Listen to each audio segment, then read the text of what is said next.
오늘 주제는 사주차입니다. 중보기도라는 파트를 오늘 맡게 됐고요. 마지막 시간인 만큼 오늘 특별히 1주차, 2주차, 3주차 때 하나님이 주셨던 감동들이 오늘 기도로 다 녹여지셔서 교회를 더 사랑하게 되고, 하나님이 여기 계신 봉사자님들, 직분자님들께 교회를 향한 소망이 더 커지는 귀한 시간 주님께서 주시기를 함께 기도하겠습니다. 오늘 사실 긴장 안 하셔도 되는 게, 이 세미나를 통해서 기도 더 많이 하세요라고 이렇게 하려고 하는 시간은 아닙니다. 이미 기도 많이 하고 계시잖아요. 맞으시죠? 할렐루야. 바라기는 아까 목사님 말씀하셨던 것처럼 내가 이미 중보의 자리에 서 있다는 걸 확인하시는 시간이 되셔야만 합니다. 우리가 누구인지를 알고 내게 부르신 몫이 무엇이고 나를 부르신 자리가 어디인지를 주님으로부터 내가 받는 그 시간이 기도의 시간이 되어지시는 것이죠. 기도가 저절로 나오게 됩니다. 시키지 말아도 기도가 나오게 되시는 것이죠. 그래서 사실 중보기도는 이렇게 이래 하면서 기도를 더 많이 배틀하면서 이렇게 1시간, 2시간, 3시간 쌓는 다라기보다는 이미 부르신 자리에서 내가 하나님과 더 많이 얼굴을 마주하고 주님이 나를 보내신 이 그라운드, 이 교회, 가정, 일터, 직장, 도시, 민족, 국가 단위에 내가 누구인지를 선명하게 조명되어지시는 아주 즐거운 시간임을 믿습니다. 그래서 기도를 할 때 하나님이 내가 막아도 하나님 그만 주세요 해도 쏟아지시는 거예요. 기도는 내가 제목을 생각해서 생각하려고 떠올리는 것이 아니라, 기도는 기도를 통해서 배운다라는 말이 있습니다. 그래서 기도는 그냥 기도가 시작되는 내 마음의 동기의 그 시작부터 응답을 가져오게 되시는 것이죠.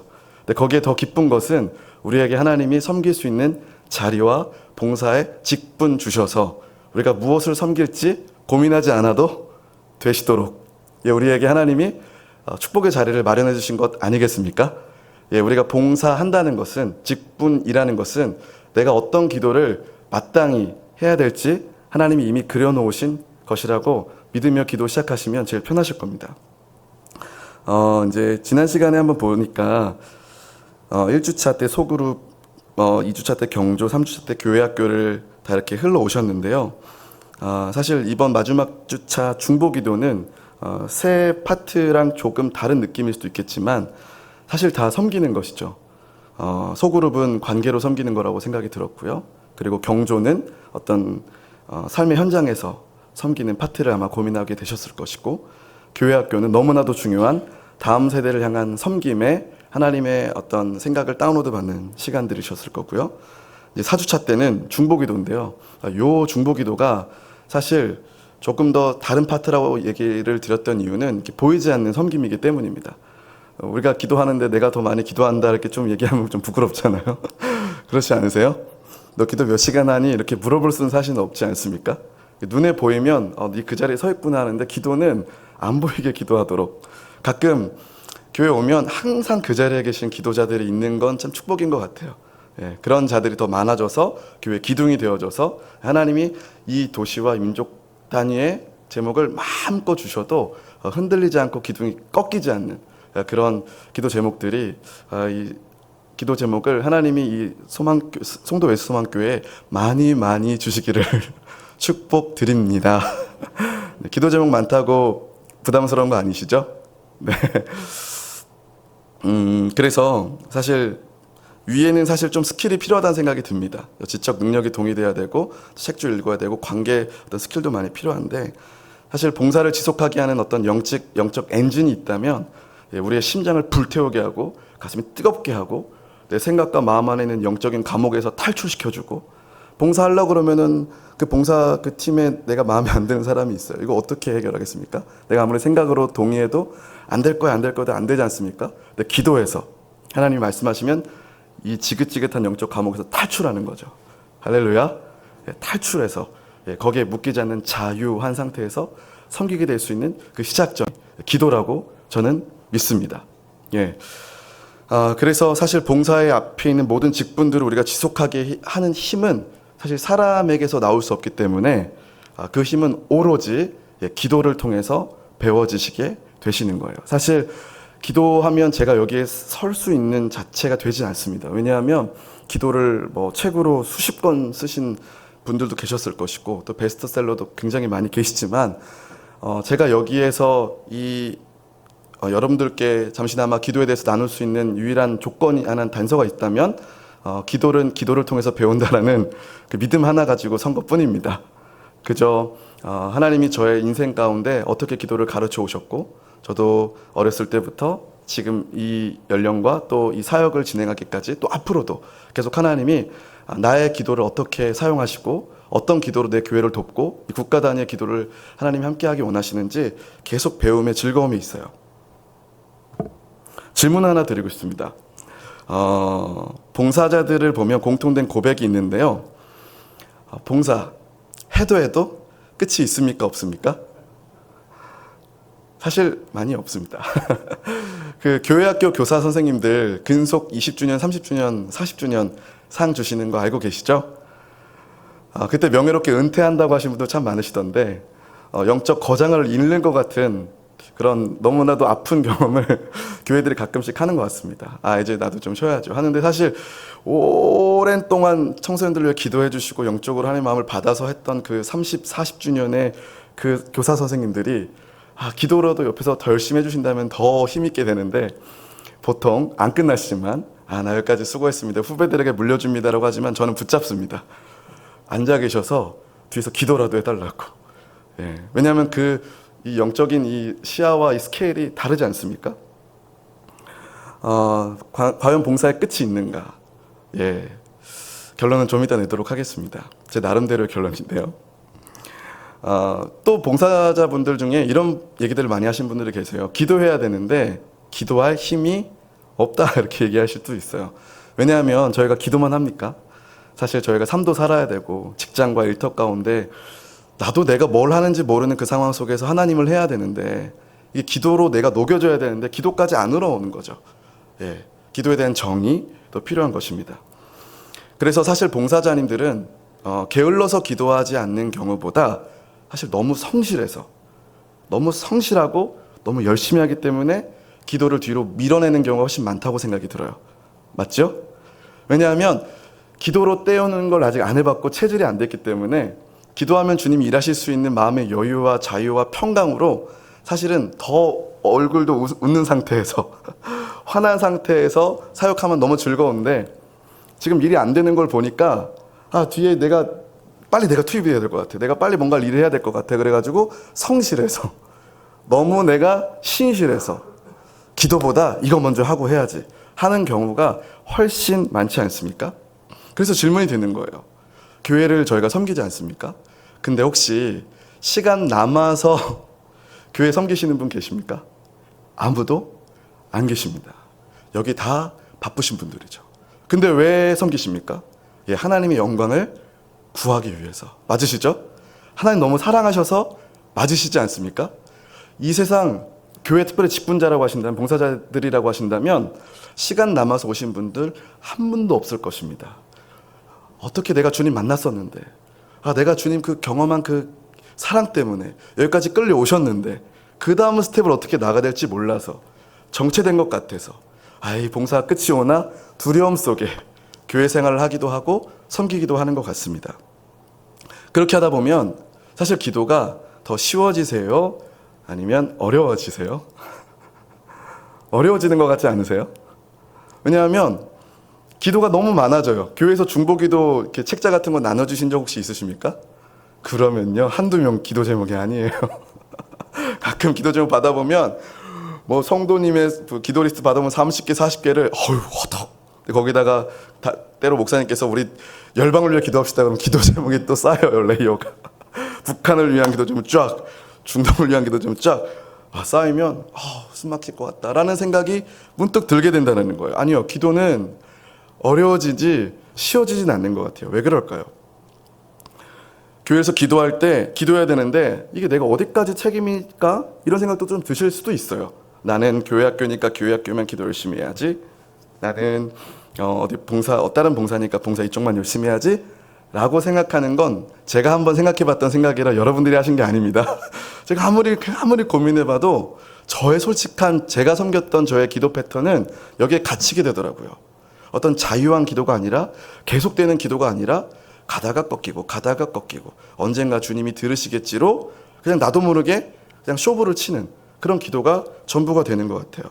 그러다 보니까 우리가 어떤 기도가 패턴이 되냐면 문제가 올 때만 기도하는 사람들이 돼버리는 겁니다. 그럼 기도는 문제가 오지 않으면 기도 안 하게 되신다는 거예요. 또 오늘 주제는 뭐라고 말씀하시죠? 먼저 그의 나라와 의를 구하라. 그러면 이 모든 걸 너에게 더하시겠다. 그 알파가 있다라는 거예요. 이게 원칙입니다. 사실 우리가 이 신앙생활 하면서 아버지의 마음을 조금 더 알고 알아갈수록 그분의 크심이, 광대하심이, 그분의 영광이 보여지시죠. 그러면서 나는 작아지고 그분이 커지시는 게 정상이시죠. 근데 이것도 기도에 적용하셔야 되시는 거예요. 문제를 넘어가는 기도에 쩔쩔매다 보면 문제가 안 넘어가면 그때부터 주님 우리에게 말씀하기 원하시는데 도통 기도가 쉬워지기보다는 어려워진다는 거죠. 계속 부담으로 느껴지고요. 다들 같은 생각이시죠? 그래서 그 알파가 주님 편에서는 너무 큰 거예요. 오늘 이따가 저의 삶에 대해서 잠시 허락하신다면 좀 나누고 싶은데요. 저의 삶에는 알파 덤으로 사는 인생이 축복이 참 많았던 사람입니다. 삶의 모든 패턴을 주님께서 먼저 그의 나라와 의를 구하는 패턴으로 저를 막 끌고 가셨는데 그 알파가 저의 삶을 너무 가득 채우셔서 그 알파의 은혜로 먹고 자기도 하고 관계도 쌓고 그리고 하나님의 축복으로 살아가는 인생인 것이죠. 자, 봉사의 끝은요. 모든 봉사의 끝은 그래서 사람이 남는 것이 아니라 하나님의 뜻, 그분의 열심, 그분의 맹세, 그분의 결심이 온전히 성취되고 이루어지는 것. 그때까지 사실 봉사는 계속 되어야 됩니다. 좀 당황스럽죠? 근데 이게 맞아요. 왜냐하면 교회 학교 봉사 끝났으면 집에 가서는 애들 교육해야 되지 않습니까? 맞죠? 교회에서 식당 봉사했어요. 만약에 있으면. 식당 봉사 한다고 하는 분들은 집에 가면 또 밥 해야 되잖아요. 안 끝나는 거예요. 그럼 월요일 날은 일 안 하세요? 월요일 또 가셔야 되잖아요. 그러니까 우리의 봉사라는 게, 기도라는 게 내가 있는 파트, 교육이나 아니면 어떤 각각의 파트들의 기도만 배운다고 해서 하는 것이 아니라 기도를 잘 배워야 되는 것이죠. 예, 기도가 무엇인지, 내 삶에 하나님이 가르치신 기도가 무엇인지 다들 갖고 계실 거예요. 그 패턴과 방법과 가르치심을 모두가 함께 경험하실 겁니다. 왜냐하면 우리는 한 성령 안에 계시기 때문이시죠. 믿으십니까? 예, 성령께서 우리의 삶을 계속해서 같은 기도로 몰아가시고 같이 가르쳐 주시는데, 그러나 우리 안에 어떤 개념 정리가 조금 부족해요. 예, 기도가 때로는 다른 곳으로 가는 것 같고 기도가 힘있게 올려지는 것 같지 않지만, 예, 기운 내시기 축복합니다. 예, 주님은 지금 성도님들의 심령에 주신 그 기도 제목들을 차근차근 지금도 이뤄가시는 중이시기 때문입니다. 믿으십니까? 예, 이런 여유가 생기시는 거예요. 예, 이런 담대함이 생기시는 거예요. 특별히 중보기도자들은 담대하셔야 합니다. 동의하십니까? 예, 기도자들에게 특권은 그 담대하신 하나님이, 세상을 이겼노라 하시는 그 담대하신 하나님이 내 안에 계시다는 것이 전적으로 동의가 되시는 사람들이에요. 우리는 절대 담대할 수 없는 사람이지만, 세상 사람들은 사람의 방법과 사람의 능력을 하려고 하지만 하나님은 이미 그것이 다 내 거다. 그러니 넌 두려워하지 말고 날 믿어라 하는 것에, 그분의 맹세에, 그분의 자존심을 걸고 하시는 그분의 약속에 아멘 해드리는 것부터 기도의 시작인 줄 믿습니다. 자, 그래서 이 봉사 하시는 분들, 일이 끝나거나 여유 있거나 이럴 때 하나님 앞에 서시는 것이 아니라, 잘 아시듯이 사람을 만나기 전, 그리고 사람 만난 후, 그 양극단에서 하나님을 꼭 만나시는 여러분들 되시길 축복합니다. 쉽게 말하면 사람을 먼저 만나는 것이 봉사자가 아니라 하나님을 먼저 알현하고 대면하는 분들. 아멘. 너무 간단하시죠? 네, 사실 우리의 모든 순서가 뒤죽박죽 돼버리면 신앙도 사실 뒤죽박죽이게 돼요. 그분은 질서의 하나님이시잖아요. 네, 그분은 세상 그 누구도 흠집 낼 수 없는 정확한 질서를 성경 안에 집어넣으셨습니다. 너는 나를 먼저 와서 만나라 이렇게 말씀하시죠. 그래서 애들한테 교학교 선생님도 어떻게 가르치세요? 교회 오면 어떻게 하라 그러세요? 오자마자 맨 앞에 가서 기도해라. 올리세요. 애들이 그걸 통해서 기도의 질서를 그땐 이해하지 못하지만 기도의 질서에 줄을 타기 시작합니다. 그 다음 단계를 배우기 시작할 거예요. 근데 이걸 기준으로 기초가 없는 애들은 그 다음 단계를 못 배우는 거죠. 교회 와서 제일 먼저 하나님 앞에 기도함으로 하나님께 영광 돌려라가 기초가 되어 있는 친구들은 그 다음 단계도 쉽게 받아낼 수 있는 거예요. 마찬가지로 우리가 봉사하기에 앞서서 모든 것은 하나님께 있습니다 라고 해서 뭐 손을 잡고 기도하든 뭐 개인이 기도하든 이 모든 시작의 출발을 아버지 되십니다라고 기도 시작하면 이 그룹에 또는 그 봉사에 하나님이 은혜를 더할 뿐만 아니라 때로는 창조적인 생각, 이 봉사를 더 잘해야 되는 어떤 마음들을 부여해 주셔서 아주 쉽게 봉사할 수 있도록 은혜도 주신다는 것입니다. 그래서 다시 한번 말씀드리지만 봉사의 끝은 사람이 아니라 하나님 나라입니다. 할렐루야. 자, 이 봉사는 두 영역으로 저는 나눠진다고 좀 정리해 봤는데요. 하나는 보이는 봉사, 두 번째는 눈에 보이지 않는 봉사. 자, 우리가 대부분 하고 있는 것은 보이는 봉사입니다. 누가 책임져야 될, 책임져야 될 사람도 드러나 있어요. 보통 어떤 그 단체의 장이나 어떤 리더가 보통 책임지죠. 수고하고 섬깁니다. 그런데요, 사실 이 봉사를 떠받치는 진짜 힘은 눈에 안 보인다는 거죠. 자동차를 제가 오늘 끌고 왔습니다. 제가 끌고 오는데 그런 생각이 들더라고요. 오늘 말씀을 준비하면서 전혀 생각하지 못했던 생각을 주셨는데, 자동차를 제가 바쁘게 여러 곳을 다녀야 돼서 급하게 갔다가 문 닫고 바로 출발하거든요. 바로 출발하고 또 도착해요. 꺼요. 다시 출발. 자동차는 왜 이렇게 고생할까? 이런 생각이 들었는데, 저는 그냥 자동차에 타서 시동만 켜고 그냥 갔을 뿐인데 자동차가 저를 안전하게 어디로 인도해 주더라고요. 근데 자동차가 뭐 밥을 먹어야 움직이는 거 아니겠습니까? 그 밥 너무 잘 알다시피 기름이죠. 그리고 엔진과 불이 붙어가지고 와다다다다다다다다 해가지고 제가 100으로 달려도 100 갈 수 있게 하는 힘. 만약에 그 자동차가 아니라면 두 발이 있잖아요. 두 발에도 열심히 달리면 이 두 발로 뭘 할 수 있죠? 자전거를 타고 내가 갈 수 있게 됐죠. 근데 만약에 이 엔진, 이 자동차 엔진을 넘어 두 발을 넘어서 항공 비행기의 엔진이 딱 탑재됐다고 생각해 보세요. 그러면 쭉 날아서 비행기 타고 열방으로도 갈 수 있는 거지 않을까 생각이 들더라고요. 마치 그런 것 같아요. 우리의 기도가 지금은 연료가 부족한 것 같고 아직 기도의 맛을 많이 보지 못할지라도 여러분 더 있습니다. 기대되십니까? 기도의 세계는 깊고 깊습니다. 뭔가 깨달았다가 아니라 기도하면 할수록 내가 더 판별되고 내가 누구인지 더 빛 가운데 드러나며 예수님 더 커 보이고, 그리고 주님의 영광이 보이며 교회가 사랑하게 되고, 그리고 하나님 전도하지 말라 그래 전도하게 되고, 이 심장이 그랬더니 다음 선교 나가겠다 갑자기 저절로 생각이 들 정도로 모터가 바뀌었을 뿐인데 그런 마음이 든다라는 거예요. 그래서 이 기도는 정말 보이지 않는 곳에서 계속해서 쌓이면서 우리의 사역을 결정짓는 엄청난 핵심 키가 됨을 믿습니다. 그런데 이제 중보기도에 대한 오해가 좀 있죠.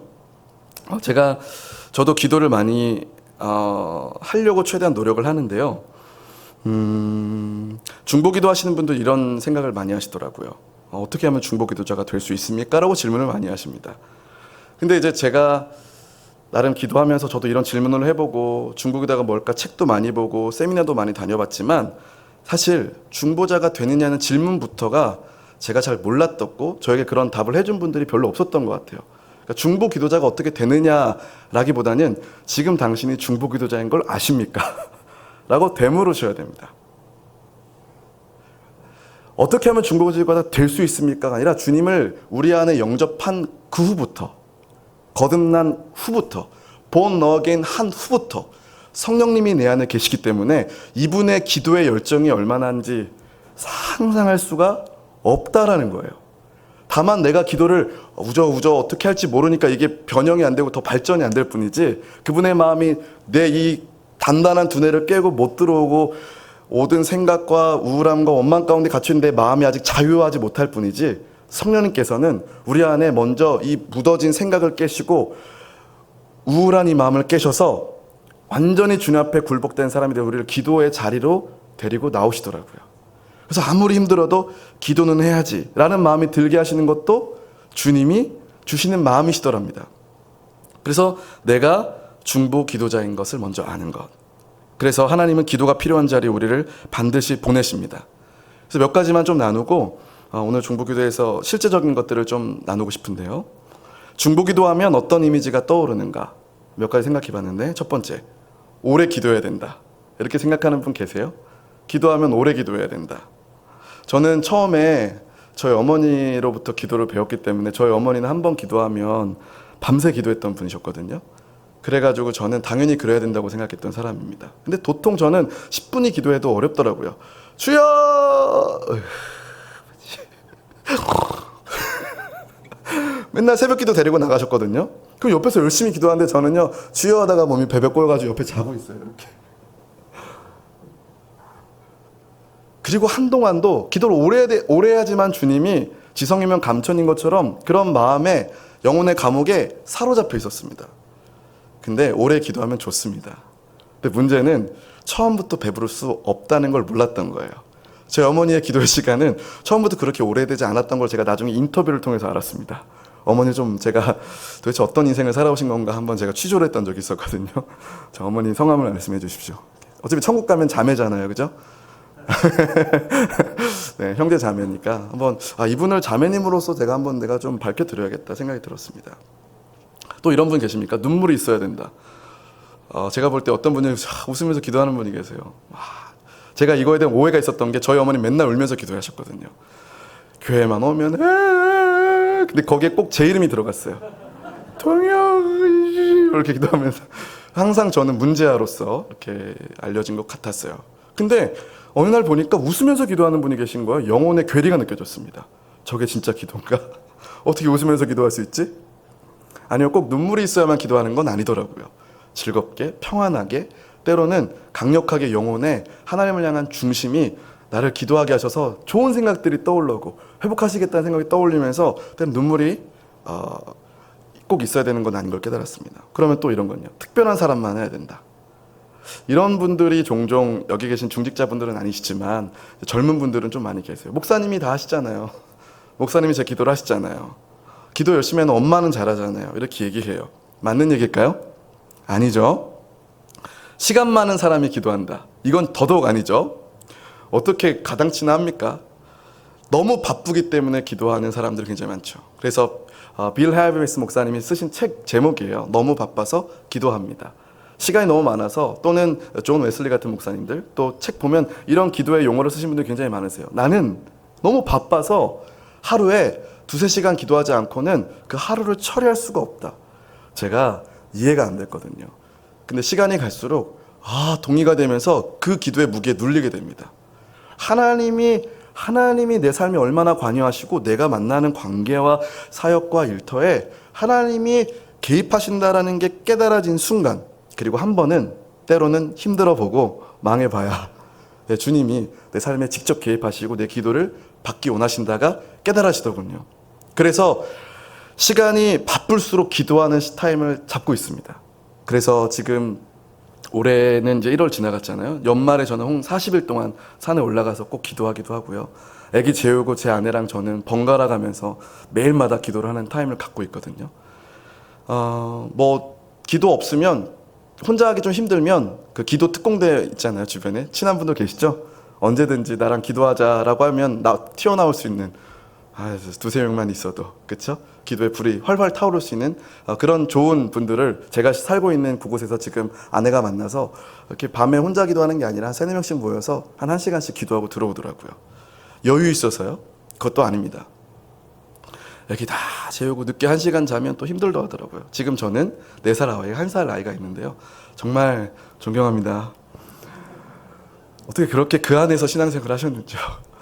정말 기도 없이는 못 살겠더라고요. 특별히 또 기도를 잘하는 사람이 있는 것도 아니에요. 그러면 중보기도팀만 하는 겁니까? 그것도 아니에요. 나는 다른 팀이니까 중보기도 팀이 다 한다? 그것도 아닙니다. 이게 다 오해라는 거죠. 오해입니다. 절대 특수사역이 아니고요.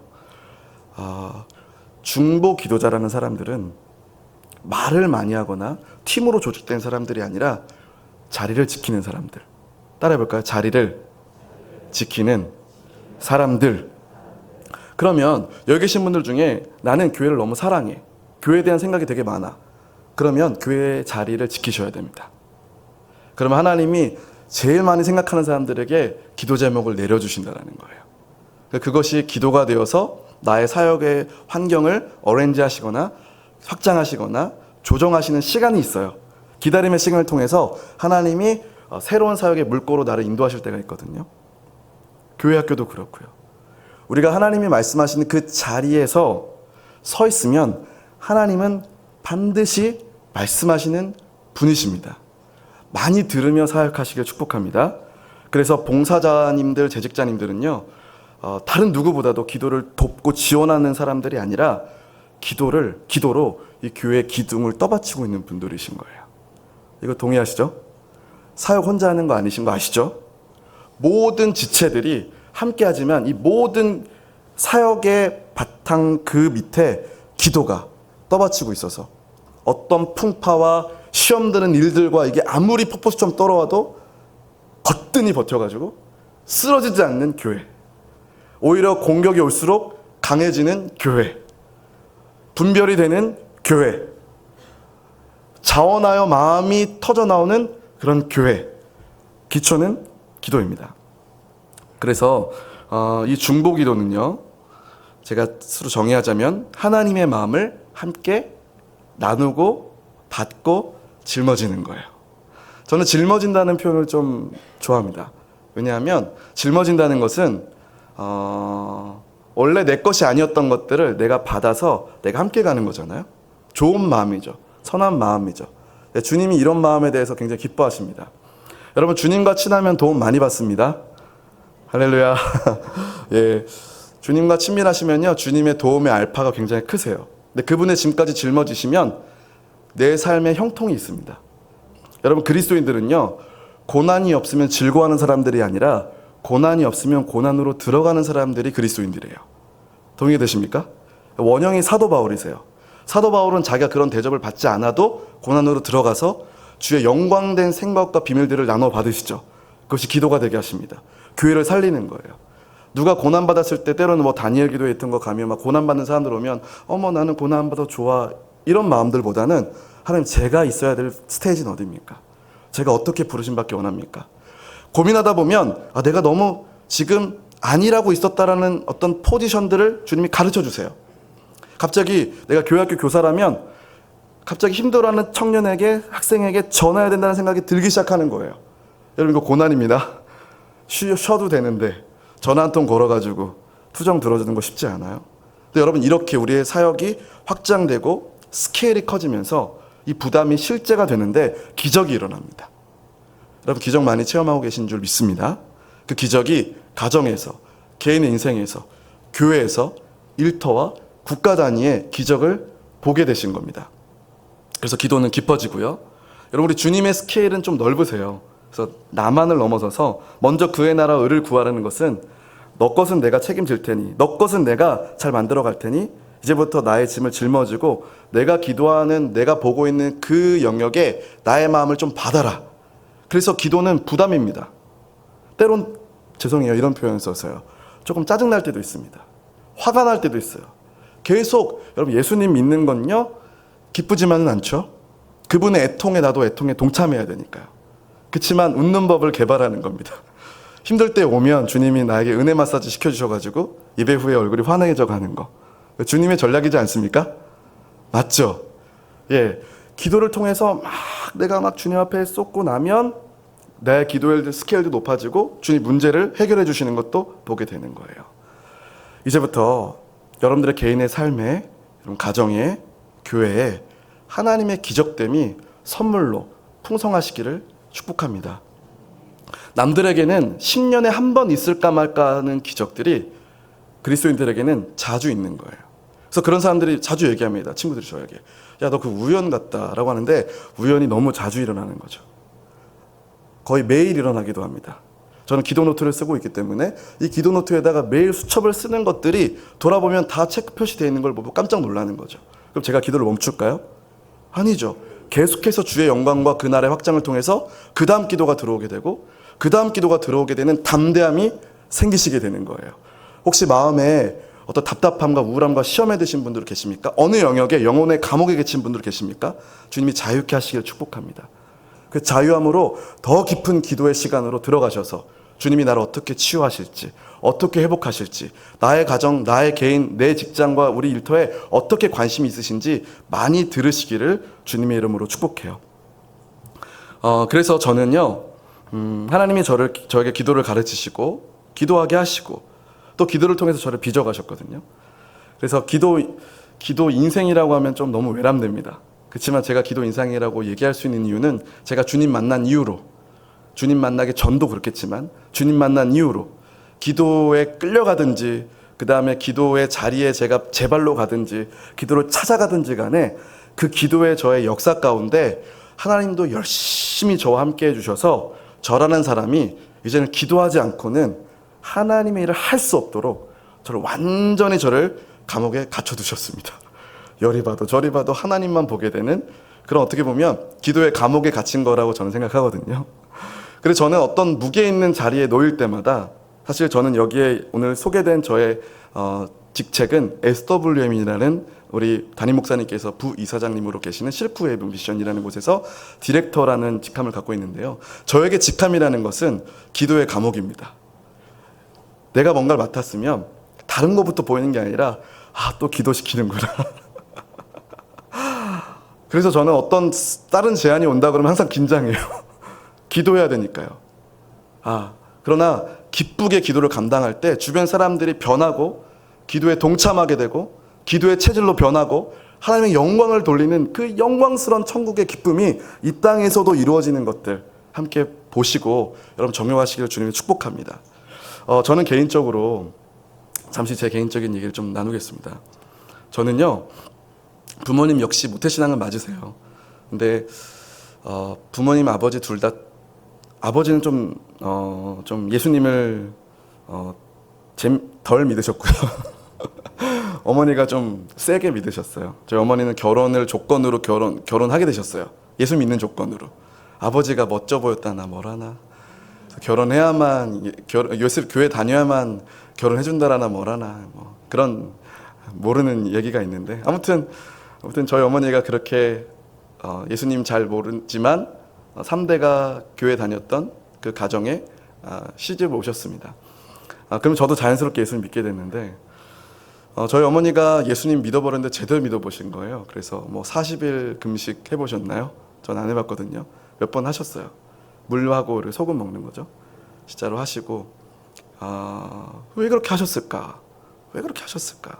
뭐 이따 나오지만, 기도라는 게 도대체 왜 이렇게 교회 가면 이렇게 통성으로 기도하고 열심히 기도할까? 적당히가 아니라 왜 이렇게 열심일까? 여러분, 기도는 적당히 해도 좋은 거 아닙니까? 그렇죠? 그래서 적당히가 아니라 어떻게 저렇게 사활을 걸고 기도할까가 저의 퀘스천이었어요. 아무튼 저희 어머니의 기도 속에 저는 무장된 사람으로 커야 했습니다. 그래서 저는 어머니한테 한번 저 학교에 반장 나고 싶다라고 잘못 얘기했다가 어머니는 기도실로 들어가서 교회 가서 하루 종일 기도하는 시작이 저희 초등학교 1학년 때부터 시작이 됐다고 해요. 그래서 초등학교 1, 2, 3, 4, 5 반장 다 했고 6학년 때 학생회장, 중학교 1, 2학년 반장, 중학교 3학년 학생회장, 고등학교 1학년 반장, 고등학교 3학년 학생회장. 완전 모두 석패를 해버렸죠. 제가 승승자고 있던 그 시간 안에 저희 어머니는 항상 골방에서 타임 맞춰가지고, 야, 그때 선거 몇째 시간이냐 기도하셨던 그런 어머니였어요. 그랬는데 이제 저희 어머니는 제가 사역하리라는 꿈도 못 꾸셨고요. 저희 어머니의 꿈은 이렇게 돼가지고 얘가 정말 멋들어지게 뭔가를 할 거다라는 어머니의 그런 비전이 있으셨던 것 같아요. 요즘 제가 깨닫는 건요, 제가 왜 이렇게 이런 하나님 포지션을 줬을까. 물론 이제 제가 대학교 때도 학생회장 하려고 그랬는데 이건 아무나 하는 건 아니다라고 해서 자진 포기하고 내려왔거든요. 근데 제가 대학교 때쯤에는 뭔가 하나님을 좀 경배하고 싶은 마음은 있었던 것 같아요. 못된 신앙이지만. 근데 하나님 요즘 깨닫는 건 제가 이 친구들을 하나님 어떻게 해야 됩니까? 라고 물어본 적이 있습니다. 하나님이 졸업 앨범을 좀 피라는 감동도 주셨고, 졸업 앨범을 제가 다 사진 찍어가지고 뒤에 옛날 졸업 앨범 보면 전화번호 있는 거 아십니까? 애들 주소랑 전화번호. 그 전화번호 중에 전화번호 없는 애들은 친구 다 연락해서 제가 다 받았습니다. 그래가지고 한 학년당 300명씩 300명씩 하면 거의 900명에 1000명이잖아요. 그 친구들한테 제가 일일이 문자도 보내고, 그 다음에 전화되는 애들은 페이스북, 인스타 모든 걸 다 친구 추가해가지고 이 친구들이 예수 믿는 사람을 찾기 시작한 거예요. 찾아가지고 초, 중, 고마다 그 다음에 펀딩을 만들어가지고요. 지금 그 학년 중에, 그 동기들 중에 어려운 친구들을 돕자라고 해서 그리스도인들 조직체를 만들었어요. 기도로 시작이죠. 물론 제가 초등학교도 중학교 때 고등학교 때도 중학교 때 고등학교 때도 기도 모임이라는 걸 만들었거든요. 그때 한참 제 나이 때 학교 기도 모임이라는 게 유행했어가지고 저는 좀 무대 보여서 이제 학생회장이니까 반 돌아다니면서 야 기독교인 손 들어봐 이랬던 적이 있는데 좀 무모했죠. 그리고 모이면 그 운동장에서 기도했습니다. 저희는 보여주려고. 아무튼 그랬어요. 근데 이게 왜 하나님이 쓰일까? 돌아보니 그 마음을 제가 갖고 나서부터 하나님이 주유소에서 주유하다가 친구를 만나고요. 지하철인데 그 지하철이 얼마나 큽니까? 그리고 야간 시간에, 그리고 그 한 량에 저랑 앞에 딱 그 량에 둘만 있는데 고개 들어보니 제 중학교 동창을 만나게 하시고요.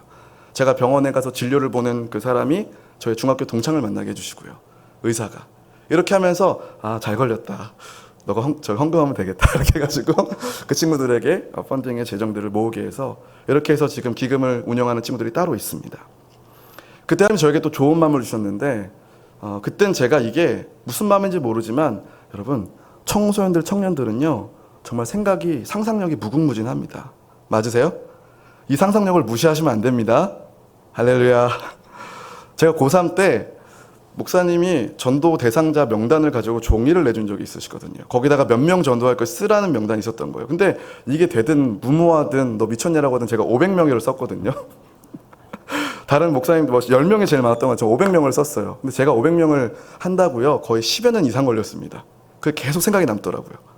그러면서 하나님이 왜 나에게 이런 상황과 또 이거 500명을 쓰게 하셔서 나를 이끌고 가시지? 라는 것도 저의 삶의 연장선안에 기도를 가르치신 거예요. 제가 이런 열심으로 고등학교 끝나고 나서 부모님의 어떤 기대와 가능성을 철저히 꺾고 신학대학에 입학합니다. 근데 그 당시에 저희 아버지가 암에 걸리신 거예요, 동시에. 저는 아버지에게 내가 신학대학도 반대해서 가는 건데 제대로 보여주라고 해서 아버지는 병상에 있는데도 불구하고 제가 신학대학이 얼마나 대단한 건지 주님을 섬기는 게 얼마나 대단한 건지 얘기하시는데 주님이 그래도 저희 아버지를 살려주셨어요. 근데 1년도 안 돼서 자퇴합니다. 저는 신학대학에 가면 열심으로 사역하는 줄 알았거든요. 근데 그 열심으로만 되는 건 아니더라고요. 신학 공부를 해야 하더라고요. 신학 공부가 얼마나 어렵던지, 그리고 그 공부 안에서 이게 정말 이게 하나님을 이렇게 믿는 것인지 제가 갈등에 쌓이게 된 거예요. 모든 것을 다 꺾고 여기 왔는데 제가 생각했던 그림이 아니었던 거예요. 제가 볼 때 목사님들, 전도사님 너무 멋있었는데 그런 과정을 가려면 너무 시간이 오래 걸리는 거예요. 자퇴했거든요. 그래서 저희 어머니 아버지가 저 때문에 두 번째 또 쓰러지십니다. 그래서 일반 학교 갔습니다. 일반 학교 재수해서 제가 열심히 좋은 대학 간다 그랬는데도 그것도 실패. 그래서 군대 갔어요. 제 마음 안에 하나님이 지금까지 다뤄오시고 제 마음을 뒤집어 놓으시고 하나님 만나는 방법에 대해서 잘 몰랐던 저에게 이런 시간을 거쳐서 군대에 들어가게 하신 거예요. 근데 군대도 쉬운 곳은 아니죠.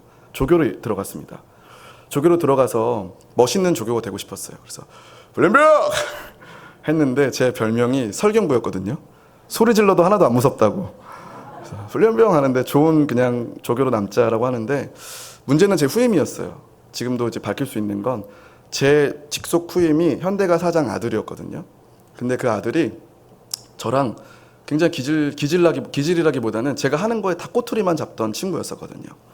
근데 어느 날 제가 이제 전체 왕고라고 하죠. 제일 선임이었을 때 이제 그 친구와 갈등이 좀 커지다가 문제가 하나 생겼는데 그 연병장에서 제가 이제 그 친구가 도원이어가지고 이름 실명 말할 수 있습니다. 허락받았고 도훈아, 너 가서 저기 가서 뭐 가져와라 이렇게 얘기했었는데 갑자기 씩씩대면서 훈련병 앞에서 제 멱살을 잡더라고요. 그러더니 제가 이빨이 이렇게 떨리는 걸 처음 경험해봤습니다. 그 사지가 떨리고 진짜 화나면 이게 떨리더군요. 이게 진짜 떨리더라고요. 제가 씩대면서 화가 나가지고 어쩔 줄 모르고 부끄러워서 참을 수 없는 중에 어머니께 제가 전화를 한번 드렸더니 마침 수련회가 하나 있다. 그래서 트레스디아스라고 들어보셨죠? 그래서 그 안에 한번 제가 가게 됐어요. 새로남 교회가 있었나요? 그 가서 제가 트레스디아스를 보고 있는데 아무것도 기억이 안 나요. 근데 마지막에 하나가 기억이 나더군요. 그게 뭐냐면 십자가가 있는 거예요. 십자가에 나무를 또 얼마나 크게 만들었는지 거기에다가 나와서 여기 있는 모든 참석자들이 자기의 죄를 적어서 그 못을 박으래요. 제가 나는 죄가 없다. 난 죄가 없다 이러고 있다가 하나가 또 떠오르더군요. 그게 뭐냐면 이 친구를 지금 죽이고 싶어 하는 거. 너무 화가 나는 거. 그 사람이 이거 회개합니다라고 적고 떵떵떵 하고 제가 이제 내 음악으로 들어왔어요. 저는 이제 제대가 한 달밖에 안 남은 사람입니다. 근데 제대가 들어오자마자 이제 생각하는 난리가 난 거예요. 큰일 났다. 임동혁 병장 오셨다. 이거 싸움 난다라고 하고 있어서 제가 생활문을 딱 열었는데 후임이면 보통 이제 남성 우리 선생님들께 아시겠지만 보통 선임이 오면 그래도 이렇게 일어나서 이렇게 맞이하는 건데 침대에 누워가지고 얘기도 안 하고 TV 이렇게 뜩뜩 보고 있더라고요. 제가 너무 화가 났습니다. 그래가지고 조용히 가가지고 TV를 딱 껐죠. 근데 저보다 키도 크고 등치가 커서 제가 맞을 건 분명하거든요. 그래가지고 뒤를 돌아가지고 딱 보고 있는데 이제 생활관 이렇게 바닥 있고 그 위에 있으니까 키가 더 커 보이니까 제가 야 도훈아 이렇게 얘기하고 있었죠. 근데 제 머릿속에는 여러 가지를 얘기하려고 그랬어요. 네가 그러면 되냐? 막 이러면서 하고 싶었는데 이게 욕이랑 어떻게 해야 되나 이거 방법을 모르니까 하고 있는데 갑자기 주님이 저에게 정말 불현듯 무릎을 꿇어야겠다는 감동을 주시더라고요. 근데 한 번이 아닙니다. 제가 또 얘기하려고 했더니 무릎을 꿇으라는 감동이 두 번째 온 겁니다. 세 번째 오기 시작합니다. 무릎을 꿇어라. 저도 모르게 거기에 무릎 꿇었어요. 팔이 떨리더군요. 그러더니 도훈아 형이 미안하다. 내가 잘못했다. 정말 미안해 하고 제가 뭐라고 말하는지도 모르겠지만 그렇게 얘기하고 제가 밖을 나갔거든요. 밖을 나가서 제가 생활관 늦게 들어왔어요. 화장실에서 울었습니다. 예수 믿는 거 진짜 힘들다. 하면서 제가 다 들으라고 하면서 기도했거든요. 하나님 저 예수 믿으면 하나님 쓰신다면서요. 군대까지 뭐 하고 있습니까? 제가 막 그랬던 기도가 떠오릅니다. 그리고 기도하고 있는데 갑자기 제 마음 안에 제 상상인데요. 이런 상상이 들더라고요. 제가 교회를 다녔을 것 같다. 라는 상상이 드는 거예요. 되게 신기하죠? 근데 저는 그거를 제 언어로 동효가 그 친구는 나를 알고 있다라고 제가 받아들인 것 같아요. 하나님은 좋은 생각만 주시는 분이시니까. 그렇죠? 믿으면 은혜고 안 믿으면 상관없잖아요. 그래서 제가 이렇게 받은 다음에 삭힌 다음에 시간이 흘렀습니다. 이제 제대할 기간이 남았는데요. 남자들은 이제 제대 전날 다 같이 평상에 앉아가지고 그렇게 한 명씩 돌아가면서 잘 지냈다 이렇게 형 이렇게 인사를 하게 되거든요. 근데 이제 보통 마투임부터 인사하는데 이제 안 일어나서 밑에서부터 올렸어요. 이렇게 밑에서도 인사를 했는데 여전히 안 일어나더라고요. 다들 형 고마웠다라고 얘기하는데요. 근데 제가 이제 불 끄자라고 하는데 갑자기 이 친구가 잠깐 나 이제 맞나? 근데 갑자기 이 친구가 다 일어나. 애들 일어나더라고요. 앉아. 그래서 형 이러는 거예요. 도훈아 형 나 미안해 이러는 거예요. 왜? 그랬더니 형 나 원래 교회 다녔어. 이렇게 얘기합니다. 알고 봤더니 저를 그렇게 괴롭혔던 이유가 제가 조교잖아요. 군대 들어가면 이제 교회로 애들 데려가야 되는데 제가 조교면 좀 멋있게 이렇게 찬양해야 되는데 저는 이렇게 했던 게 그때부터 눈에 가시가 된 거예요. 자기도 교회 다녔으면서 시험에 들어가지고 사단에 뭐 씌었는지 그때부터 저를 공격하고 뭐만 하면 담배를 더 많이 피고 술도 마시고 교회도 안 나가는 거예요. 전 아무것도 한 게 없거든요.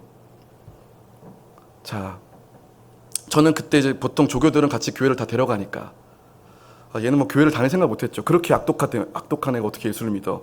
라고 생각했지만요. 끝나고 나서 이 친구가 앞으로 형 내 밑에 있는 후임들 다 데리고 교회 나갈게 라고 하더군요. 저의 삶이 이때부터 자라나는 시간으로 들어갑니다. 기도가 뭔지 모르지만 내 삶에 하나님이 관여하신다라는 어떤 타임으로 들어가면서 거듭난 이후에 제가 이제 군대 그 초전으로 제가 예수님을 깊이 만난 것 같은데, 그 거듭난 이후에 제가 뭔가 애쓰지도 않는데 제가 생각하지 않는 기도 제목들, 순종의 내용들, 하나님의 어떤 순종할 거리들을 계속 넣어주시기 시작했습니다. 그래서 제가 군대 제대하고 나서요, 주님이 너무 좋은 거예요. 그래서 그때부터 시간 날 때마다 전국을 돌아다녔습니다. 전도하러. 캐리어 하나가 저의 짐이었거든요. 갔다 올게요. 짐을 나갔다 하고. 어느 날 제가 여수에 갔는데, 여수에서 손양원 목사님 기념관을 간 거예요. 아세요? 손양원 목사님? 사랑의 원자탄? 그분 앞에 제가 너무 뻑 갔잖아요. 이제부터 제가 1년 단위로 맨날 가는 거예요. 10분을 가도 손양원 목사님 보면서 보고 오려고. 근데 여러분, 누구 닮아가려고 할 때 조심해야 됩니다. 그렇게 진짜 하나님이 요청하시더라고요. 그리고 나서 내가 이렇게 했는데도 내가 주님을 잘 모르겠다. 어떻게 경험해야 되지? 라는 마음이 들고 나서 제가 이제 산으로 올라갑니다. 기도를 하고 싶어서요. 당시에 나 인생 어떻게 살아야 되지? 대학교는 다니고 있는데 졸업하면 뭐 하지? 부모님은 자꾸 저를 압박하시고 부모님과의 관계도 너무 끊어졌는데 어떻게 해야 되지? 라는 상황에서 기도라도 해보자. 더 깊은 기도라고 해보자. 그래서 깊은 산을 하나 타겟을 잡아서 기도를 하기로 결정했어요. 어디서 들어본 건 있어가지고, 산기도. 그리고 제가 이제 산기도도 올라가 보기도 했었고. 근데 저 혼자 올라가려고 하니 이게 됩니까? 10m 올라가는데 1시간 걸리더라고요. 비가 추적추적 오는데. 그래서 1시간을 울면서 찬양하면서 마귀들 가서 마귀가 왜 있습니까? 올라가면서 기도를 하는데 1시간을 그렇게 몇 번 거기서 기도하다가 쪼르르 내려오고, 그 다음날에 좀 더 들어갔다 쪼르르 내려오다가 이제는 1시간 깊숙한 곳에 들어가서 25세 기도 생활을 시작합니다. 그래서 들어갔더니 하나님이 마침 거기 옛날에 방공호 같은 거 있잖아요. 방공 같은 거를 이렇게 뚫려 있는 곳에 여기 내가 살 곳이구나 해가지고 그 텐트 가져오고, 그다음에 여기다가 돗자리 같은 거 가져와가지고 거기서 기도해야 되겠다. 마침 고개를 들면 여기 도시가 다 보이는 곳에서 기도해야 되는구나. 기도하기 시작했습니다. 근데 참 하나님이 그때마다 기도하면 일이 일어나는 게, 평소에는 제가 집에서 밥 먹고 이러거나 교회에서만 기도하면 생각이 안 나는 게, 거기 가니까 별 생각이 다 들더라고요. 이게 내 생각인가, 이게 뭐 생각인가 생각이 안 들 정도로 막 집중하다가 정말 선명하게 제 머릿속에 계속 강타하는 생각이 있었는데, 그게 뭐냐면 기도 끝나면 내려가서 전도해라. 마음이 계속 드는 거예요. 여러분, 하나님 말씀하는 분이라고 우리 보통 배우셨잖아요. 근데 하나님이요, 저는 보통 어떤 분은 너 이거 뭐 먹어야지 결정하는 것도 하나님 말씀해 주신다고 하시더라고요. 저는 이런 건 사실 없었거든요. 근데 저에게 하나님 말씀하시는 것들은 대부분 누구를 전도해야 될지, 누구를 하나님이 상담해야 될지, 이런 것들은 너무 많이 말씀하세요. 그래서 이때 제가 기도 끝나면 바로 내려가가지고 전도하기 시작한 거예요. 그럼 어느 날 어디로 가야 될까요? 그러면 그냥 가라, 이런 감동에 그냥 끌려가지고, 만약에 저기 보이는데 만약에 편의점이 있어요. 그럼 또 지나가다가 생각이 드는 거예요. 여러분, 하나님은요, 좋은 생각을 주실까요? 나쁜 생각을 주실까요? 말씀 못 하시겠나요? 저는 좋은 생각 주신다고 믿습니다. 하나님, 저는 하나님 사랑하니까요. 이건 내가 거기를 가든 안 가든 저의 자유입니다. 저는 주님이 좋으신 분이니까 그냥 간 거예요. 가가지고 그냥 전도해도 되는데, 제 맨정신은 전도 안 하잖아요, 우리는. 그래서 하나님이 저에게 감동을 주셔서 들어갔죠. 그래가지고 제가 여기서 뭘 해야 되나 했는데, 이 사람을 전도하겠다는 생각이 막 들어오더라고요. 그러면 어떻게 전도하지? 제가 너무 마음도 되게 두려움 많은 사람이고 담대하지도 않고, 그래가지고 우유를 사가지고 이 사람 드리면서 전도 한번 해보자. 딱 드렸는데 저한테 이제 얘기하면서, 안녕하세요, 저 예수 믿는 청년입니다. 복음에 대해 좀 들어보시겠습니까? 했더니 저한테 욕을 하기 시작하신 거예요. 야, 이 새끼. 제가 막 너무 놀라가지고 밖에 나가가지고 더 이상 여긴 안 되겠다고 가고 있는데, 제가 한 1km쯤 갔나요? 주님, 이제 제가 집으로 가도 될까요? 라고 했더니 아까 그 사람이 또 떠오르는 거예요. 그럼 어떻게 해야 됩니까? 다시 말은 쉽지만 정말 끌려가듯이 새벽에 간 거예요. 그랬더니 그분은요, 저를 찾고 계신 중이었죠. 그분은 교회에 상처를 받았던 분입니다. 근데 교회 다닌다는 사람이 딱 나타나니까 욕을 내뱉었던 것이죠. 되게 미안하대요. 제가 번호를 따고 교회로 인도했습니다. 저에게 자꾸 이런 과정이 되면서 어느 날은 저희 교회가 되게 큰 교회를 다녔는데, 그 교회의 입구 바로 옆에 굉장히 쓰러질 것 같은 하나의 집이 하나가 있었어요. 근데 이건 재개발이 되고 이랬던 집이었는데요. 하나님 거기에 전도라는 감동이 있어서 산에 내려와서 이 집을 전도하러 갔습니다. 근데 밤이 늦은 시간이에요. 거의 10시 넘었었습니다. 제가 들어가가지고 똑똑똑 했는데 사람이 나오잖아요. 누구세요? 라고 들어갔습니다. 안녕하세요. 저 교회 다니는 청년입니다. 예수님에 대한 얘기를 좀 하고 싶은데 들으실 수 있나요? 했더니 아저씨가 술에 취해 계셨나 봐요. 또 욕을 하기 시작합니다. 옆에 계신 아줌마가 빨리 가 해가지고 나왔는데, 그때는 제가 아까 이빨이 떨리는 경험했다 그랬잖아요. 이번엔 다리가 후들거리는 경험을 처음 해봤습니다. 다리가 얼마나 떨리던지요. 그래서 울었어요. 그때는 하나님, 진짜 무섭네요. 내가 예수님에 대해 전하는 걸 많이 들었지만 적용이 안 되네요. 제가 어떻게 살아야 되죠? 라고 하더니 찰나였어요. 근데 시간이 지나서, 그때가 겨울이었는데 성탄절이 되었습니다. 성탄절날 많은 사람들이 유아 아이들 이렇게 막 재롱잔치하고 기뻐 놀잖아요. 그게 되게 저에게 소중한 시간인데, 저는 그때 갑자기 문득 아기 예수님 태어나신 날인데 혹시 하나님 세상에서 아기들 중에 고통받고 있는 친구들 없을까요? 이런 또 생각이 들어올 게 뭐랍니까? 그리고 제가 그러면 안 되는데 예배 시간 중간에 울면서 나갔어요. 밖으로 나가가지고 내 좋은 아이스크림에도 사줄 사람 없나 하면서 나갔던 거예요. 저는 그때 교회 청년 회장이었습니다. 나갔던 거예요. 다시 들어와야 되는 한이 있어더라도 일단 나가자 해가지고 막 나가는데, 막 열심히 나가다가 저희 교회 입구가 되게 커가지고요. 나가자마자 좀 정신 좀 돌아왔을 때 고개를 들어보니까 아까 그 집이 있던 거예요. 다시 들어가야겠다라는 생각이 들었던 거죠. 주님, 어떻게 합니까? 들어갔더니 이번에 집에 아저씨가 매주를 널고 계신 거예요. 집에 이렇게 주택인데 매주를 널고 계셔가지고, 안녕하세요, 잘 지내셨나요?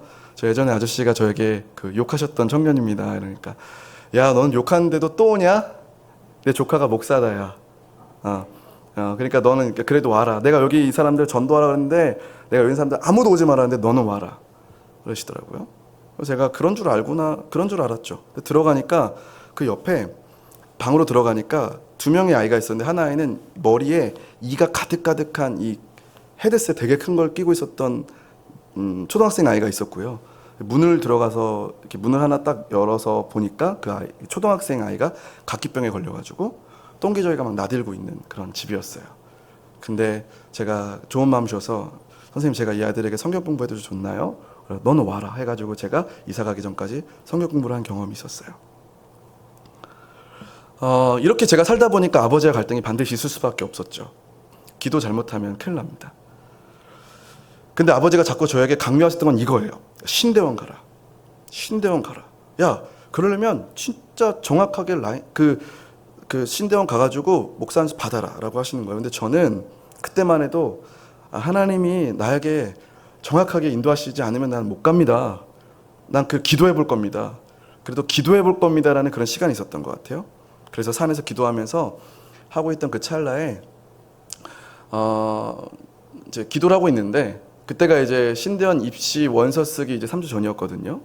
기도하고 있는데 그때도 제 머릿속에 어떤 생각이 드냐면, 어느 시내 가서 청소년들을 만나라, 청소년 7, 이런 단어가 저에게 떠오르는 거예요. 이게 이거 종합해 보면 그 시내 나가면 청소년 7명을 만날 것이다라는 게 사실 나오더라고요.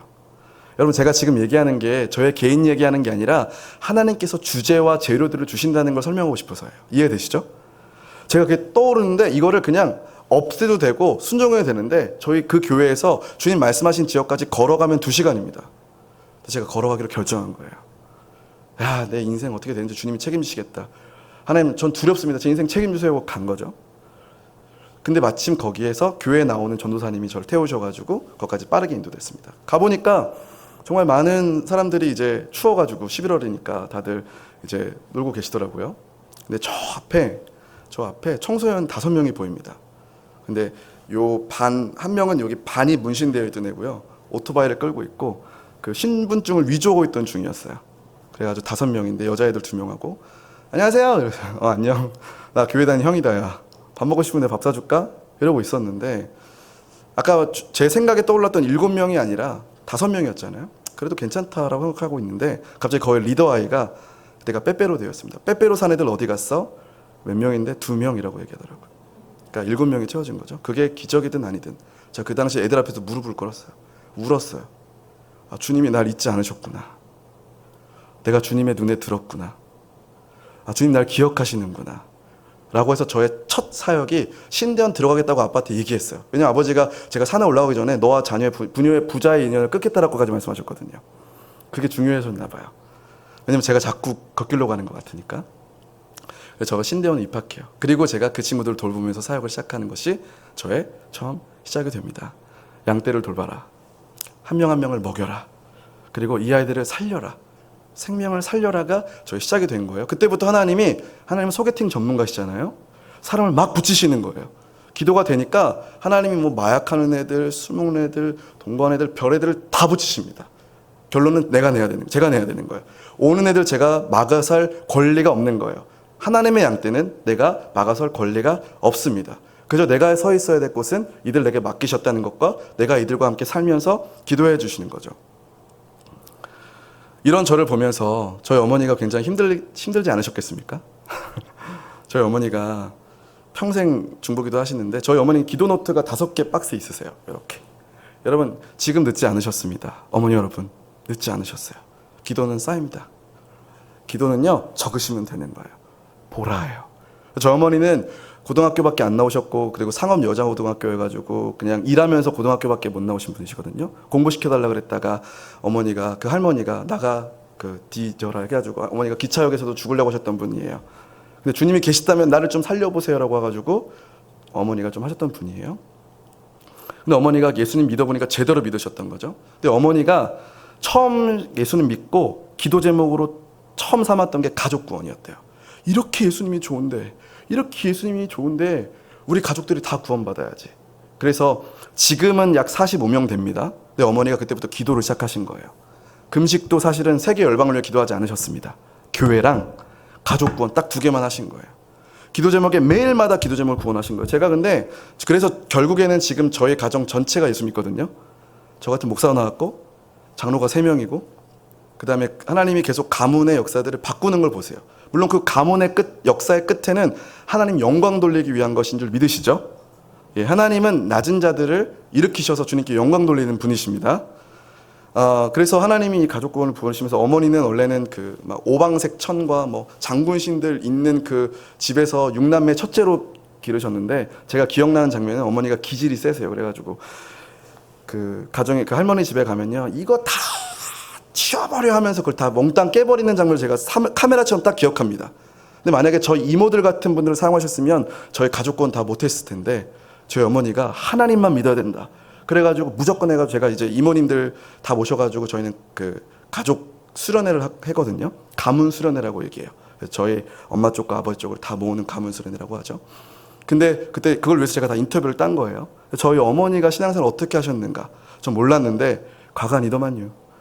저희 어머니가 가족 구원하려고 저희 이모 삼촌들 맨날 도시락 다 싸가지고 새벽 기도 갔다가 도시락 쌌다가 그 집에 아침에 다 갖다 준대요. 다 갖다 처녀때 총각때 그래 와서 거기다가 하나님 말씀 적어놓고 못 보면은 전화라도 해서 그렇게 10년을 한 거예요. 그래서 나중에 이모가 몰래 힘든 날 교회 왔다가 엄마랑 눈 마주쳤는데 엄마가 못 본 척 해주더래요. 이모가 그때 펑펑 울면서 하나님께 돌아왔다는 얘기부터 저희 어머니의 기도가 우리 가정 살린 거 아니야? 아 그렇구나. 기도에 기둥이 있었구나. 하나님은 기도를 통해서 영적 기류를 바꾸시는 게 맞구나. 영적인 견고한 진들과 사슬들은 기도를 통해서 누군가의 금식과 울부짖음 통해서 깨어지는구나의 변화를 보고 있습니다. 근데 여전히 쉽지 않은 가정이었어요. 저희 가정은. 왜냐하면 좀 기도는 열심히 하시는데 세상 기준으로 이게 안 바뀌었거든요. 그래가지고 저희가 그때 기도를 바꿔요. 아버지, 어머니, 우리 가문은 북한과 다음 세대를 섬겨야 됩니다라고 제가 아버지 앞에 한번 선언을 합니다. 이게 무슨 소리야? 라고 하셨겠지만 제가 어떤 거에 감동받았냐면 중동에는 들어보신 분도 있겠지만 가문의 영광이 뭐 어디 좋은 대학교가 아니라 2000년간 그 지역을 지킨 사람들이 굉장히 많다고 후손들이 많다고 얘기했잖아요. 제가 그거 은혜 받아가지고 아버지 우리 가문의 역사를 바꿉시다. 우리 가문 북한을 품읍시다. 그리고 저희가 아버지를 선두에 세워서 아버지가 아멘하라고 했는데 저희 아버지는 그때 권사였거든요.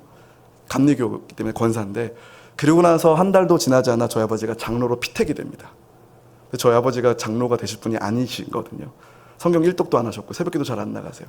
근데 큰 교회 장로가 되셨다니 저희는 정말 가족이 웃어서 웃었습니다. 하하하. 이거 하나님이 교회 장로가 아니라 하나님 나라 장로로 세우시는 거구나. 그래서 아버지 그때부터 성경 읽는데 성경 시험을 봐야 되거든요. 이게 들어오나요? 머리가 얼마나 아픈지 나 장로 왜 시켰냐 막 그러시더라고요. 근데 아버지가 변하시더군요. 하나님의 새로운 텀의 가정에 비밀을 밝혀주기 시작하십니다. 그러다가 저희 뭐 캠프도 같이 오시고 북한에 대한 이런 것도 하시는데 최근의 이야기예요. 저희 아버지가 작년 초에 작년 초네요 벌써. 작년 초에 저희 아버지가 가출을 하셨습니다. 교회 장로님이고 명망받는 친절한 장로님이신데요. 이유가 뭔지 아세요? 저희 어머니가 기도를 너무 많이 해서. 저희 어머니 교회 오시면 기도 진짜 모든 성도 다 나고도 기도하시는 분이거든요. 기도할 게 너무 많아 하시는 분이에요. 근데 아버지가 기도가 되시는 것도 아닌데 그냥 옆에 붙어 있었던 거예요. 그러니까 장로님들 기도 진짜 열심히 하시네요, 장로님. 장로님 기도 잘하시네요라고 맨날 그런 소리 들으셨지만 기도 안 하셨던 거죠. 근데 어느 날 아버지가 뭐 씌우셨는지 저에게 막 전화 오시는데 제가 2박 3일 동안 어느 교회 청년부 수련회를 인도해야 되는데 그 아침에 전화가 오신 거예요. 그러더니 저에게 야 동혁아 네 엄마 왜 그래? 아버지가 갑자기 소리 지르시더라고요. 야 이 엄마 기도 좀 그만하라 그래. 이건 또 무슨 얘기지? 너무 많이 하는 거 아니야? 내가 좀 몸도 아프니까 그러니까 이거 좀 쉬라고 하지 그랬더니 어머니 얘기를 들어보니까 어머니 카톡을 보내시더라고요. 근데 어머니 카톡을 보면서 제가 눈물을 흘렸어요. 여보 우리 자식에게 내가 돌려줄 게 하나도 없어요. 결혼 때 아무것도 준 것이 없잖아요. 내가 줄 수 있는 건 기도밖에 없습니다 여보. 나를 이해해 주세요. 근데 이거 뭐 갖고 뭐 별로 영향받을 게 없는데 부부 사이는 또 뭔가 있나 봐요. 그리고 나서 아버지가 제가 한마디가 뭐냐면 아버지 저도 목숨 걸고 사역하려고 하는 사람인데요. 아버지 저도 좀 기도해 주세요라고 했더니 결론적으로 제 말에 아빠가 또 마음이 상하셨나 봐요. 왜냐면 이게 마음이 확 고조될 때 이게 다루면 안 받으니까. 그리고 아버지가 집 나가셔서 연락이 안 됐습니다. 저희 가족끼리 이거 신고해야 되나? 이게 뭐야 이게 도대체 막 모여가지고 진짜 그때 제가 그 수련회 때 너무 이게 긴장이 되고 너무 이게 좀 공격이 오니까 제가 청년들 앞에서 고백을 합니다. 여러분 사실 저희 아버지가 지금 집을 나가셨답니다. 저희 아버지는 장로님이세요. 근데 여러분 기도해 주세요. 하나님이 저희 가문의 역사를 새로 업그레이드 하시려면 반드시 아버지 제가 이 캠프 끝날 때 돌아오십니다 라고 제가 제 스스로 아멘하고 저도 조금 의심은 했습니다. 근데 놀랍게도요 제가 아버지가 이틀 동안 밖에 있다가 집에 와서 저희 어머니가 왔는데 어머니가 질끈 이걸 싸매고 뒤에 누워 계시다가 야, 네 아버지 전날 10시 50분에 들어왔어 이러시더라고요. 제가 10시 50분에 내려왔거든요. 이건 딱 알아쳐지더라고요. 우리 가정 그 다음 스텝으로 가겠다. 하나님께서 우리 가정을 세우시겠다. 그때 아버지가 같이 모여가지고 미안하다. 내가 왜 그런 생각인지 모르겠다. 힘들었나 봐요. 근데 그렇게 힘들다는 게 별로 없거든요. 이유는 엄마 때문이었어요. 근데 나도 모르겠다. 그러면서 아버지 더 열심히 기도하시고 더 열심히 싸움하셔서 이 영적인 어떤 환난과 고난의 기도의 이 탈구를 한 번 통과하니까 저희 가정이 영적으로 엄청나게 환기가 되어서 지금 각자 여행에서 기도 열심히 하고 있습니다. 저희 아버지가 이제 어머니보다 더 기도 열심히 하세요. 제가 그때 깨달았죠. 거의 70이 다셔서도 성령 충만함 받는다. 제가 그걸 깨달은 거예요. 아무리 직분보다도 하나님 우리를 만나주실 시간이 굉장히 많다. 그러나 100년 아니다. 이때 하나님 많이 경험해서 변화될 수 있다. 여러분 의심치 마시고요. 기도로 선포하시길 축복합니다. 때가 이르면 주님이 일하신다라는 거예요. 그래서 저는요 지금 교회도 섬기고 있는데 저는 충주로 섬기고 있습니다. 충주는 제가 원래 가려고 했던 곳이 또 아닌데 저는 원래 목회 안 하고 선교사로 하려고 했지만 갑자기 저에게 어느 날 전화가 4통이 오더라고요. 3통까지는 괜찮은데 4통 때니까 떨리더라고요. 4통 때 뭐라고 전화하냐면 이 교회에 고아 애들 3명밖에 없다. 근데 제가 다음 세대를 사랑하는 사람으로서 그 4번째 전화에 네 가겠습니다 하고 갔습니다. 그래서 아내랑 둘이 손잡고 충주로 왔다 갔다 하는 거예요. 그래서 고아원들을 세우다가 이제 애들도 다 커서 내보냈어요. 서울로 갔습니다. 그러면 이제 뭐 해야 되지? 고아원 세워야겠구나 가 되는 것이죠. 근데 하나님 참 신기한 게 제가 예전에 고아원 애들을 제가 돌봄했던 사역이 있었거든요. 저희 아버지도 고아를 돌봤더라고요. 그래서 이건 우리 가문 쪽으로 해야 될 일이 맞구나 해서 제가 충주에서 고아원을 세우고 근데 제가 그걸 담당할 수 없으니까 하나님 여기에 책임자와 연결될 사람 보여서 다 보내주셨어요. 그래서 내 목숨 기도하는 거구나. 그래서 저는 충주에서 20만이 되는 이 충주의 구원을 위해서 기도합니다. 사실 하나님은요 어디에 우리가 살아야 될지는 이 거주권은 주님께 달려 있으세요. 동의하세요? 내가 어디에 살아야 되는지도 하나님께 결정되어 있습니다.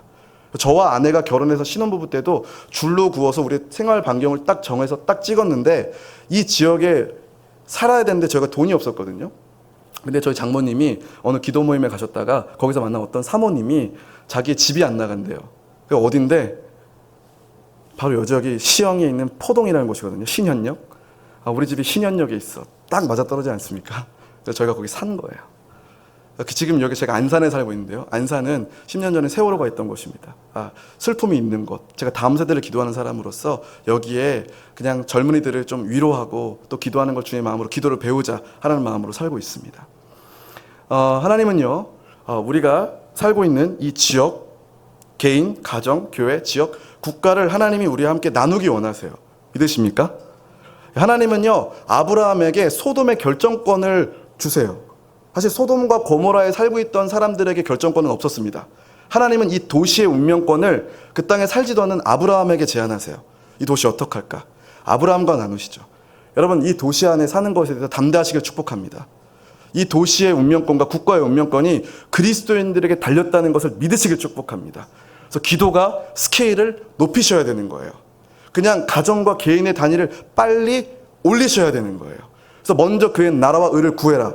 그래서 결혼하는 청년들에게도 제가 제안하는 건 뭐냐면, 결혼하실 때 이 남자 맞아요 안 맞아요 상담할 필요가 없어요. 비전을 사면 돼요. 너의 가정이 북한을 섬길 건지, 어느 민족을 섬길 건지, 뭐 비즈니스 섬길 건지 이걸 높여라. 그러면 이 사람을 바꿔주시든지 이 사람을 하나님이 세워주실 것이다. 동의하십니까? 저는 이렇게 합니다. 그러면 이 사람들의 비전이 커지는 거예요. 하나님은요, 우리 개인의 단을 넘어서 하나님이 약속하시고 맹세하신 일을 그분은 이루셔야 돼요. 나와 상관없이 그분은 그분의 일을 하셔야 됩니다. 중요한 건 그 뜻에 누가 동의하는가예요. 그것이 기도입니다. 여러분, 하나님의 뜻은 지금도 진행되고 계세요. 나뿐만 아니라 도시와 민족과 열방 가운데 진행되고 계세요. 그래서 저의 기도는 개인과 가정과 교회를 넘어서 지역, 저는 제 마을에 있는 사람들 지나가면서 기도합니다. 손을 뻗어요. 진짜 이렇게 축복합니다. 이 도시에 내 기도를 못 받은 사람이 없게 하라. 적어도 이 동네에는. 국가를 다니죠. 저는 중동을 섬기지 않습니까? 매여 있어요. 여러분, 중동이나 이런 나라적 단위의 기도는 그냥 시작하시면 돼요. 저도 뭣도 모르고 시작했는데 북한을 위해서나 중동을 위해 기도를 하자마자, 처음엔 안 그랬는데 한 5년 차 때 북한 기도가 열리고요, 지금 9년 차 때 중동 기도가 열리기 시작했습니다. 우리 아직 살 날 좀 있잖아요. 하나님 우리에게 기도의 확장을 어떻게든 우리의 근육을 찢으셔서 기도를 받기 원하신다라는 거예요. 그러면 우리의 가정이 복되고 우리의 자녀가 복될 줄 믿습니다. 이제 자녀들에게 다른 비전 나눠주지 마시고 기도의 원형을 나눠주세요. 주님을 섬기는 것이 무엇인지, 기도의 능력이 무엇인지, 기도가 어떻게 역사되어지는 것인지. 그럴 때 우리 삶의 즐거움도 계속 있을 거고요, 하나님을 영광되게 하시는 일들도 계속 있을 줄을 믿습니다. 정리하겠습니다. 여러분들에게도 예수 송도 예수 소망교회를 만나면 인생이 변한다 라는 담대함이 있으시기를 축복합니다. 그냥 봉사하는 것이 아니라 하나님, 우리 개인의 가정의 교회 다닌 기도가 여러분들에게 있으셔서 누가 오시든 간에, 다방면에 어떤 사람들이 오든 간에 커버 가능한 기도를 소유하고 계셔서 그것을 어떻게 해결해야 될지에 대한 하나님의 소스와 정보들도 하나님 우리에게 제공해 주셔서 이 땅에 누구도 버림받은 자 없이, 누구도 하나님께서 낙오된 자 없이 다 구원해내는 그런 교회가 되시기를 축복합니다.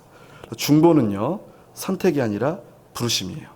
할 수 있으면 한 것이 아니라 그냥 우리 인생 동안에 맡겨지신 겁니다. 100년 안 되는 인생, 천국 가면 기억이 안 나실 거예요. 순식간이거든요. 그래서 우리는 싸우는 겁니다. 기도하기 위해서.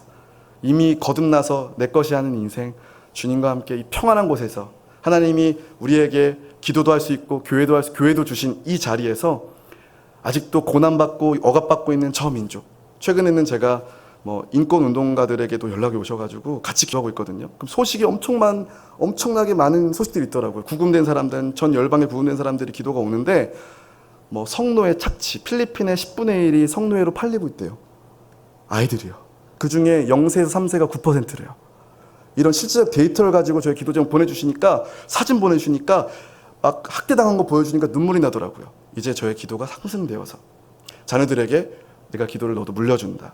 이러한 꿈들이 계속해서 있으셔서 교회 전체가 이제 사역의 중심에서 이제는 기도의 중심으로 왔다 갔다 언제든지 변형을 하실 수 있는, 하나님이 유용하게 쓰실 수 있는 교회들 되시기를 축복합니다. 기도하겠습니다. 하나님, 감사합니다. 오늘 송도 예수만교회에서 아버지의 마음에 두근거리는 주님 그 기도를 나눠주셔서 감사합니다. 하나님, 저희의 입술과 저희의 어눌함과 저희 생각의 허망함이 아버지 역사를 막을 수 없습니다. 우리를 향한 뜨거운 주님의 열정이 지금도 함께 하고 계시오니 하나님 이곳에서 하나님 봉사하고 있는 한 분 직분자 한 개인과 가정을 방문하셔서 기도가 바뀌게 하여 주시고 기적을 체험하게 하여 주시고 변화를 체험케 하여 주셔서 교회가 든든해지고 교회 단위로 합쳐지고 이제 이 교회가 도시와 민족과 나라 차원의 아버지의 기쁘신 일들을 이루어드리는 그런 사역처 또 교회가 될 수 있도록 인도해 주시기를 간절히 기도하며 예수님 이름으로 기도하였습니다.